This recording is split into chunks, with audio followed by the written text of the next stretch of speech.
সুপ্ৰভাত মোৰ মৰমৰ ছাত্ৰ ছাত্ৰীসকল, তোমালোক নিশ্চয় ভালে আছা।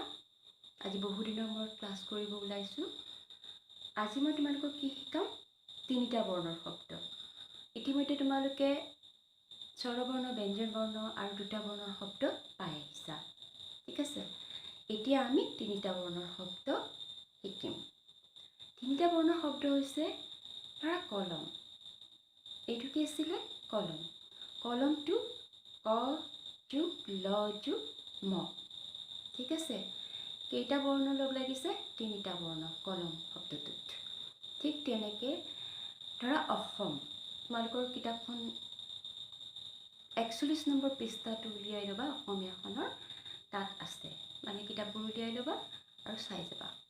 অসম, প্ৰথম শব্দটো হৈছে অসম। অসমটো হৈছে, অসম এখন কি হয়? ৰাজ্য হয়। আমি ক'ত থাকোঁ? অসমত থাকোঁ। আৰু ইয়াত অসমৰ মেপ এখন দিয়া আছে, মানচিত্ৰ।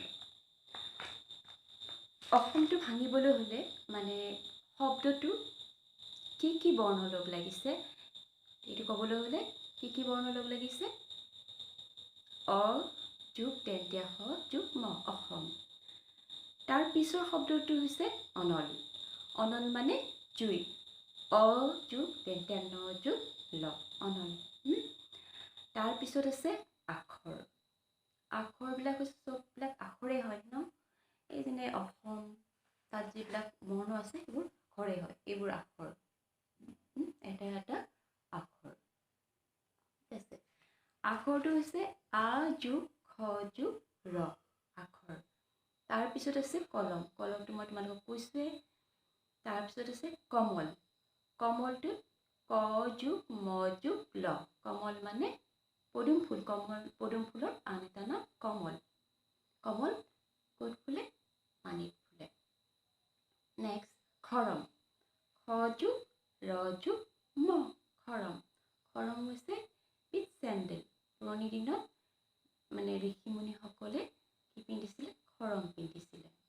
তোমালোকৰ কিতাপখনত এই ছবিটো দিয়া হৈছে, খৰম। ঠিক আছে, তাৰপিছত চাবা তগৰ। তেন্তে ত যোগ গ যোগ ৰ, তগৰ এবিধ গোন্ধ থকা ফুল। তগৰটো কি আছে? তেন্তে ত যোগ গ যোগ ৰ, তগৰ। তাৰপিছত চৰণ। চৰণটো প্ৰথম চ যোগ ৰ যোগ মূৰ্ধন্য ণ। চৰণ হৈছে ভৰি দুখনক চৰণ বুলি কোৱা হয়। শংখ। শংখ হ যোগ অনুস্বৰ যোগ তেন্তীয়া স, শংখ। শংখ মানে হাঁহ। তাৰপিছত পটল। প যোগ মূৰ্ধন্য ত যোগ ল, পটল। পটল এবিধ কি? পাচলি।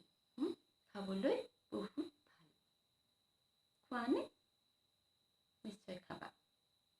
তাৰপিছত ভকত। ভ যোগ ক যোগ তেন্তীয়া ত। ভকত হৈছে, ভকত কাক কোৱা হয়?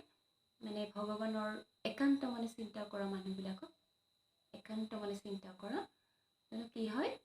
কি বুলি কয়? ভকত। ইয়াত আছে ভকত। এইটো ছবি চোৱা, ভকত। তাৰপিছত চাবা দলং। তেন্তে দ যোগ ল যোগ অনুস্বৰ, দলং। দলং হৈছে পানীৰ ওপৰত অহা যোৱা কৰিব পৰা সুবিধা। এইটো হৈছে দলং। দ যোগ ল যোগ অনুস্বৰ। ঠিক আছে, আজি তিনিটা বৰ্ণৰ শব্দ শিকিলা আৰু তোমালোকে ঘৰত কি কৰিবা? অভ্যাস কৰিবা আৰু ভিডিঅ' চেণ্ড কৰিবা। অ'কে, টিল দেন বাই বাই।